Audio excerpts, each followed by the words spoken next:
ហើយចុះពួកបាក់ខ្ញុំនៅឡើងមកកណោមិនត្រឹមតែប៉ុណ្ណោះខ្ញុំក៏មានសរសើរខ្ញុំត្រូវការលុយឲ្យខ្លាំងបន្តិចទៀតដើម្បីបាយសរសើររបស់ខ្ញុំតែអាចប្រឡងគ្រប់គ្រាន់ហើយកូន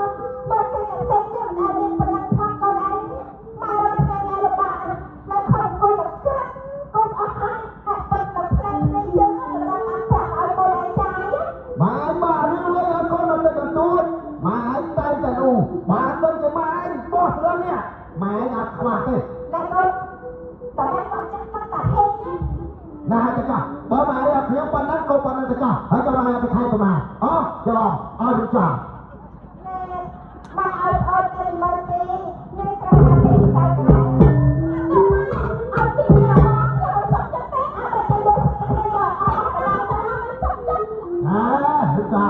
បើម៉ែឲ្យប្រមាយកប៉ុណ្ណឹងទៅអត់តថ្លៃច្រើនប្រយ័ត្នអត់កូ